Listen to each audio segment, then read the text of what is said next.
భారత రాజ్యాంగాన్ని మార్చే కుట్ర బీజేపీ చేస్తోందన్నారు సీఎం రేవంత్ రెడ్డి. పేదలకు ప్రసాదించిన హక్కులను బీజేపీ రద్దు చేయాలని ఆలోచన చేస్తోందన్నారు.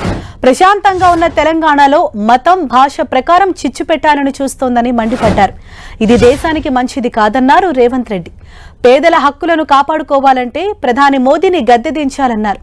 అటు మెదక్ బీఆర్ఎస్ అభ్యర్థి వెంకట్రామిరెడ్డి ఎమ్మెల్సీ పదవి ఉండగానే అధికార దాహంతో మరో పదవి కోసం పాకులాడుతున్నారని ఆరోపించారు. రైతులను నట్టేటా ముంచిన బీఆర్ఎస్ అభ్యర్థికి తగిన గుణపాఠం చెప్పాలన్నారు సీఎం రేవంత్ రెడ్డి.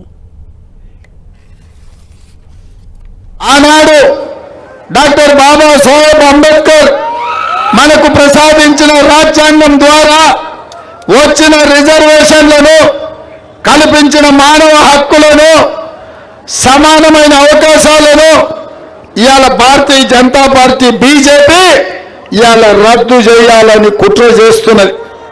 ఇదే కాదు, మతాల మధ్యన, భాషల మధ్యన, ప్రాంతాల మధ్యన, మనుషుల మధ్యన, మన మధ్యన చిచ్చు పెట్టి మనం కత్తులతోని పొడుచుకునే ప్రణాళికలు బీజేపీ రచిస్తుంది. ఇది ఏమాత్రం కూడా మన ప్రాంతానికి మంచిది కాదు. కుర్చేస్తారా? కుర్చీ మీద కుర్చేస్తారా? లేకపోతే పెగ్గు మీద పెగ్గేసినట్టు రెండు పదవులు ఉంటాయా? కేసీఆర్ మరి వేసినప్పుడు ఇచ్చిండో, టికెట్ దిగినప్పుడు ఇచ్చిండో నాకు తెలియదు. ఆల్రెడీ ఎమ్మెల్సీ ఇచ్చిండు, ఏడాది తిరగకుండే మళ్ళీ ఎంపీ టికెట్ ఇచ్చిండు. ఇవాళ బీఆర్ఎస్ అభ్యర్థి ఓడిపోతే ఆయనకు ఊడేదేంది లేదు, పోతే ఒక 400-500 కోట్లు పోతాయి. మందిని ముంచిన సొమ్మే కదా, మనల్ని దోసుకున్న సొమ్మే కదా.